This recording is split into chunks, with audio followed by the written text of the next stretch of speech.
जो 59 applications ban हो चुके हैं इंडिया के अंदर, मैं उसके बारे में आज बात नहीं करने वाला। टाइटल थंबनेल देख के आइडिया लग गया होगा। इसके अलावा एक बहुत ही फेमस गेम है पबजी मोबाइल, उसके बारे में बहुत ज़्यादा चर्चा चल रही है मेरे जानने वालों में भी और इंटरनेट पे भी कि यार ये वाली एप्लीकेशन क्या बैन हो सकती है, और अगर बैन हो सकती है तो ये वाली बैन क्यों हो नहीं हुई। क्योंकि काफ़ी लोग कह रहे हैं कि यार ये वाली गेम एक चाइनीज़ गेम है, और इसी से रिलेटेड मैं आज आपके कुछ क्वेश्चंस के आंसर देने वाला हूँ। तो इस वीडियो को एंड तक देखना मत भूलना, और अगर अभी तक आपने चैनल पर सब्सक्राइब नहीं किया तो सब्सक्राइब कर दो, इस वीडियो को भी फटाफट से लाइक कर दो। तो पबजी प्लेयर्स अननोन बैटलग्राउंड, जिसका पूरा नाम है, ये वाली गेम 2017 में माइक्रोसॉफ्ट विंडोज़ और स्टीम स्टोर, बेसिकली जो एक ऑनलाइन गेमिंग पोर्टल है जहाँ से आप बहुत सारी गेम्स पीसी कंसोल्स के लिए डाउनलोड कर सकते हो, उस पर अवेलेबल हुई थी 2017 में। और ये South Korean based company Blue Hole की एक सब्सिडी है जिसका नाम है पबजी कॉर्पोरेशन। और ये वाली गेम बहुत ज़्यादा पॉपुलर हुई थी यूएस के अंदर और बाकी काफ़ी कंट्रीज़ में जहाँ ये लॉन्च हुई थी 2017 और 18 के आसपास। और जब ये लॉन्च हुई तो काफ़ी लोगों ने इसको डाउनलोड किया और पीसी पे बहुत सारे लोग इसको खेलते थे।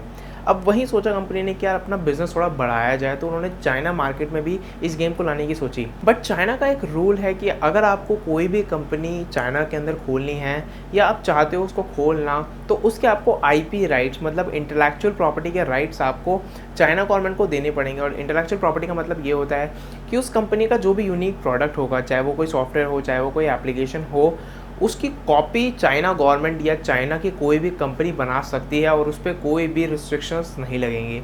तो ये वाला राइट जो पबजी कॉर्पोरेशन था वो एग्री हो गया, और चाइना गवर्नमेंट की तरफ से उनको परमिशन मिल गई कि वो चाइना के अंदर भी अपना बिजनेस कर सकते हैं। अब जो कंपनी थी वो थी टेंसेंट चाइना की सबसे बड़ी गेमिंग कंपनी है, और उन्होंने ही हेल्प करी जो पबजी कॉर्पोरेशन है उसको चाइना मार्केट के अंदर लाने की। बट जैसे ही वो मार्केट के अंदर आई, चाइना गवर्नमेंट ने पता नहीं क्या रूल निकाला और ये बोल दिया कि ये वाली गेम को हम लोग अपने चाइना के अंदर बैन कर देंगे क्योंकि इसमें बहुत ज़्यादा वायलेंस है। अब चाइना में तो वाली गेम बैन हो गई थी, बट आईपी राइट्स जो थे वो चाइना को मिल चुके थे। अब उसी वजह से टेंसेंट ने इसका बहुत ज़्यादा फ़ायदा उठाया और टेंसेंट ने फटाफट से एक मोबाइल वर्जन इस गेम का निकाल दिया जिसे हम लोग कहते हैं पबजी मोबाइल। और आप लोग जब गेम खोलते होंगे तो आपको बड़ा बड़ा टेंसेंट गेम्स लिखा भी दिखता होगा और नीचे छोटा सा ब्लू होल कंपनी भी लिखा दिखता होगा। उन्होंने खुद की गेम को बैन करा दिया चाइना के अंदर, और उन्होंने अपना खुद का एक कॉपी करके पबजी मोबाइल वाला वर्जन निकाला जो आज हमें प्ले स्टोर वगैरह पे भी अवेलेबल मिलता है। और अगर आप लोग प्ले स्टोर पे भी सर्च करेंगे पबजी मोबाइल के नाम से तो आपको बहुत बड़ा टेंसेंट उसके नीचे उसके डेवलपर का नाम लिखा दिखेगा। तो एक्चुअली में वो उसके डेवलपर तो हैं, बट उसका जो ओरिजिन है वो चाइना का ना होके बेसिकली साउथ कोरिया का है, क्योंकि जो पबजी पीसी वर्जन है वो साउथ कोरिया का था और उसी के बेस पे हमारा पबजी मोबाइल बना है।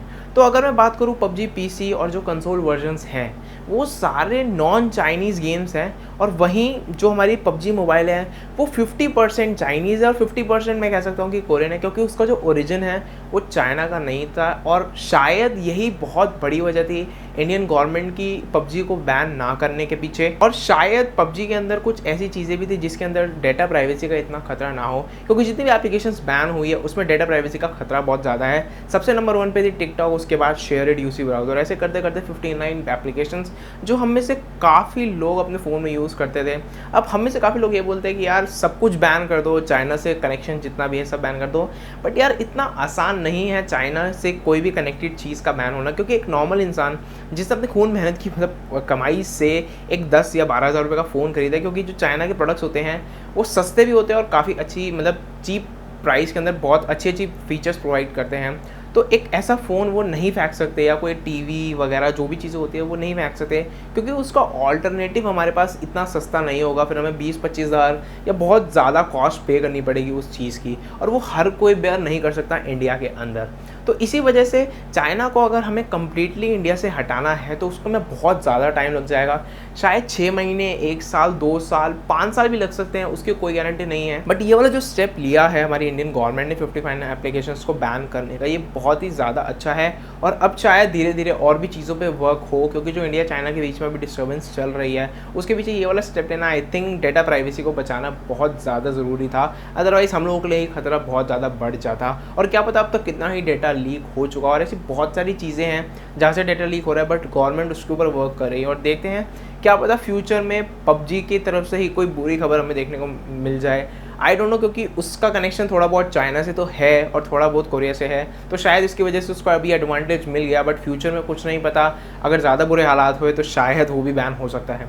तो मुझे नीचे कमेंट सेक्शन में बताना कि आप लोग पबजी मोबाइल या पबजी पीसी खेलते हैं या नहीं, और आप लोगों ने अपने फ़ोन में अभी इंस्टॉल कर रखी है या नहीं, और अगर आप सोच रहे हैं उसको खेलने का, कुछ भी इससे रिलेटेड मुझे नीचे कमेंट सेक्शन में शेयर जरूर करना। अगर आपको ये वीडियो पसंद आई और नॉलेजेबल लगी तो उसको लाइक फटाफट से कर देना। ऐसी और टेक रिलेटेड वीडियोस अगर आप हमारे चैनल पर देखना चाहते हो तो आप मेरे चैनल को सब्सक्राइब कर सकते हो अगर आपने अभी तक नहीं किया है। अब आपसे मिलते हैं किसी नई वीडियो में किसी नए इंटरेस्टिंग टॉपिक के साथ, तब तक के लिए बाय बाय।